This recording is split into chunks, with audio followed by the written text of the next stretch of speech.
Hey guys, just want to say a quick hello before I get started. I'm Michaela. I'm taking over IT's Instagram today. I am currently an English teacher in Pyeongtaek, South Korea. I have been here for almost 11 months now, so almost a full year.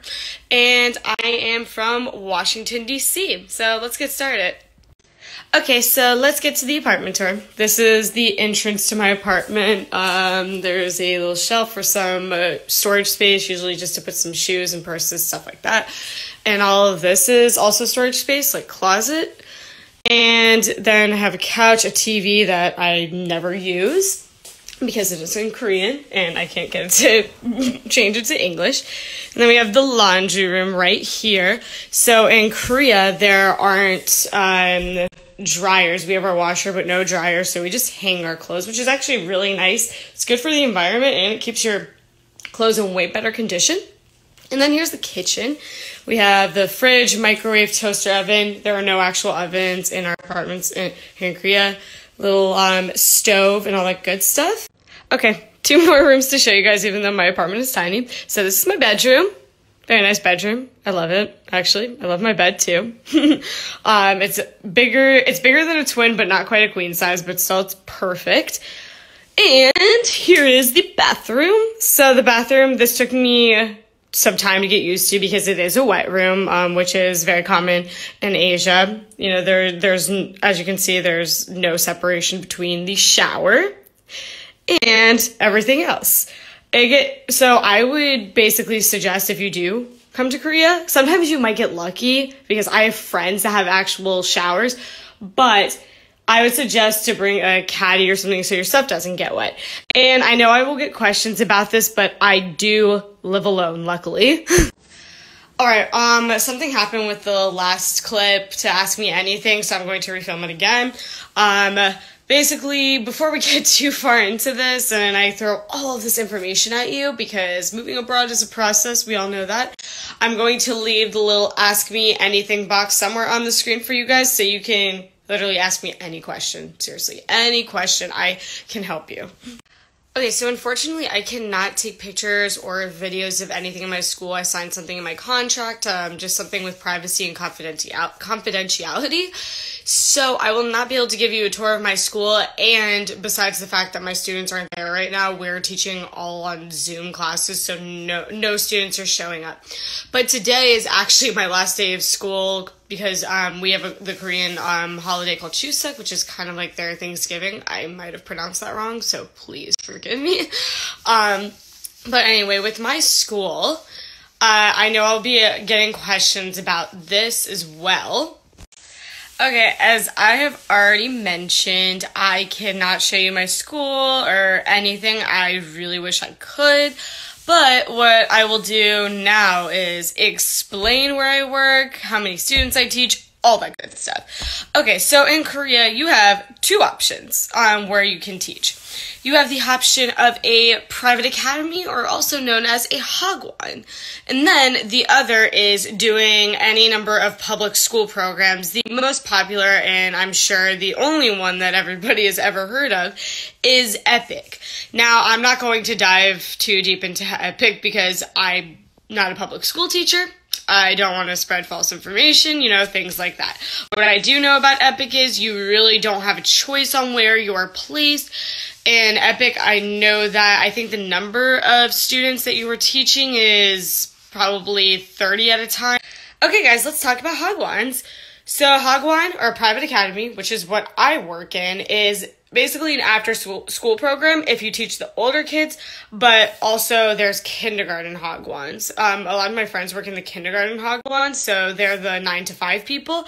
But me, I do elementary to high school, so it's a very large age range. I know, very large learning range. So it's difficult to get used to. My kids range from ages 7 to maybe 15 or 16. There's only about 8 students in each of my classes. well, not all of them, but like I teach from anywhere from 2 to 8 students, so it's actually pretty manageable, which is nice. But if you like to, I would say, get up in the morning, early in the morning, get your day started right away, I'd definitely suggest working in kindergarten, even though... Okay, so I just wanted to talk a little bit about working at a Hagwon, things to expect at a Hagwon. So Hagwon, they'll take you with absolutely zero teaching experience as long as you have your bachelor's. That is the number one. Some Hagwons, you don't even have to have a TEFL certification, but I highly recommend getting one through ITA, of course. But definitely get a TEFL certification before you think about coming here. Because honestly, TEFL certification, it opens doors for you, opens so many doors for you in so many places. But working in a Hagwon, it's definitely a lot harder than working in public school, a lot more work.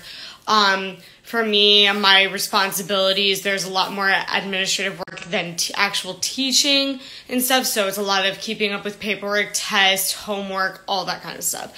So with working in a Hagwon, you're definitely going to be a lot busier than you would be versus public school. Okay, hello everyone. I hope that you can hear me because I'm wearing my mask right now. As we all know, the world is currently going through a pandemic, so wearing your face mask is absolutely required anywhere. So we have to wear it outside, inside, we have to wear it in schools and things like that. So this is where I live currently. I live in a relatively small area. I won't say the name of the area, but it is a suburb outside of a bigger city. Pyeongtaek is about an hour and a half away from Seoul, I think. And but public transportation is so good here that it doesn't feel like you live far away from anywhere. And you have all the typical stuff. You have a bakery, you have a gym, and there's very loud K-pop music playing. As I mentioned before, I mean, where I live isn't much. It's kind of just a small town. But conveniently, the grocery store is located right over there, so it's only like a 10-minute walk from my apartment, which is awesome. You literally do not need a car in Korea, and that's what I love about it. So that like cuts your cost down so much. But yeah, this is where all the convenience stores and everything else is located. So convenient to get anywhere. You can get to a clothing store, a grocery store, the dentist, the gym. Everything is like less than a 15-minute walk. Okay, this is a really good question. I did not buy a Korean phone. What I did was I took my American phone, and I guess it was already unlocked, and the phone company, which I have KT, more on the expensive side, they just inserted a Korean SIM card, and now I have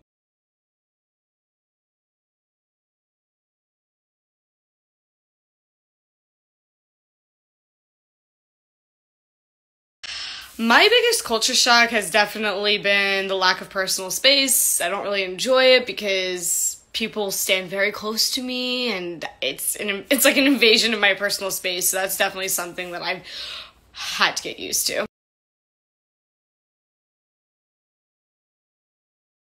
Okay, so to work in a Hagwon, you usually go through a recruitment agency, which there's so many in Korea. So many. You have so many options. I can recommend anybody who wants my recruiting agency. I can DM you that information.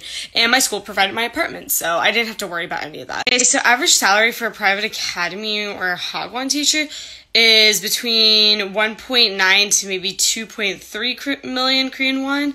It just depends on your experience and things like that. Okay guys, so I am officially off to work. I will be back later today to answer the rest of everybody's questions regarding visas, the recruiting companies, and any other questions that you have. So please be sure to leave the questions and I will respond to them later. Okay, so I definitely recommend taking the apartment provided because they're paying the rent anyway. The only time that you will have to find an apartment on your own is with some public schools. They'll end up doing that, and maybe some Hagwons will provide a stipend. Okay, great question, because I know that not everybody goes to college, and college isn't for everyone. But based on getting a TEFL, basically in Asia, it's almost required for you to have a bachelor's. And to finish this question, the other places that you can teach in the world without a bachelor's degree are in countries like Latin America, so like Mexico, Costa Rica, Honduras, those kind of places. So yes, I can absolutely DM you the information for my recruiter. If you want to know who I went through for my recruiting agency, you can message me directly on my personal account. Okay, so now since we're home, I have time to give you a little more information about how I found my job and just things about working in a Hagwon, and I want to also bring up the visa situation. Okay, so first, I got a lot of questions about how I found my job working in a Hagwon, and how you do that is you have to go through a recruiting agency, and that recruiting agency will send out your resume to prospective schools, yada, yada, yada. It's a process. But what I did to begin that process is I posted my resume on Dave's ESL Cafe, and they ended up finding me. So that is definitely one way you could go about it. You can always email the recruiting agencies, but I find it way better when, like, it works out way better when you just post your own resume on there. So, like I said, if you want to know who my recruiting agency was, you can DM me on my personal account, which I will have my username somewhere on the screen. Alright, so let's talk visas.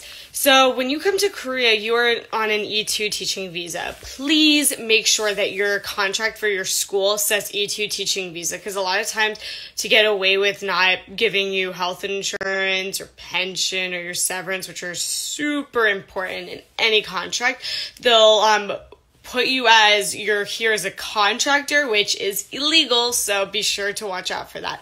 So an E2 teaching visa is essentially what every teacher here is on an E2 teaching visa, and the E2 teaching visa is only provided for people that are from English-speaking countries. So, for example, the U.S., South Africa, the U.K., Australia, and Canada.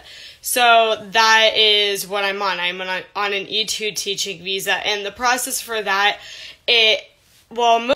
let's talk things with contract with Hagwons. So most Hagwons, as I mentioned way earlier, you're going to be looking at hours between 30 and 40 hours a week. For me, I teach around 5 to 7 classes per day. Every Hagwon is different, honestly, so I can't give you an exact blueprint of what your schedule is going to be like. Also, as for vacations and time off, for Hagwons, we get all Korean red days off, which are public holidays here. We actually are starting one today, Chuseok. So we have about 5 days off. For vacation, you get 5 days in summer and 5 days in winter, and then the red days just sprinkle in between your contract. So we do get less time off than public school does, but it's still a pretty good deal if you ask me. It's not enough time that if you wanted to Okay, so I think I'm about to finish up. I'm almost done. So please, please, please ask me any more questions. If you do, you can ask me on here or you can DM me on my personal account. So one of the questions I was looking through that I do want to address is the ITA course that I took. So I ended up going with the online one because it was the most convenient and affordable option for me. And it took about 11 weeks, so it was a little more slowed down. I didn't get to work on my own pace, but I got to do self-study, and that's the best way that I learned. So I really enjoyed doing the 11-week course online, and I recommend that if you do have a little time on your hands, or it's a great option if you want to save money and work before you go abroad. Okay, so there was actually another question that I wanted to address that I actually forgot to do. So based on transportation here, so I do not have a car here at all because I don't need one. Everything I actually mentioned way earlier in the story, everything is either in walking distance or just a short bus ride away, or if you want to go to another province, another city, you can take buses. You can take the KTX, which is basically Korea's version of the bullet train. But public transportation here is awesome. It's so cheap. I mean, sometimes the bus drivers are a little bit crazy because of the way people drive here, but you do not need a car at all. And basically, public transportation, always cheap, always safe, always reliable. Okay, so there was something about the visa that I definitely forgot to mention because of the fact that there's a pandemic going on. So getting visas here to South Korea is a little more difficult than it was when I first came here pre-pandemic. So I know that when you come here as an English teacher, all of this stuff is going to be taken care of with your schools. So I don't 100% have exact information, but what I do know is that when you come here, a 2-week quarantine is absolutely mandatory. So you will be doing a 2-week quarantine by your school before you can actually start working. But with that being said, I mean, I know that they're letting people in to South Korea right now, but the visa process is just getting a little bit slower. Some people are even getting denied, so just keep that in mind. Alright guys, I think I covered everything. I think I basically covered everything. I'm going to wrap it up. It was really awesome to take over IT's Instagram today. I definitely enjoyed it. I enjoyed showing where I live, what my daily life is like, that kind of thing, even though I'm sorry I couldn't show anybody my school. But I hope this does encourage you to travel the world, come to Korea, or anywhere in that case, to teach English, because I'm saying it's going to be an awesome experience. Like, it's completely unforgettable. I don't regret it. Best decision I've ever made. And if you have any more questions, please DM me on my personal account. Okay, bye everyone.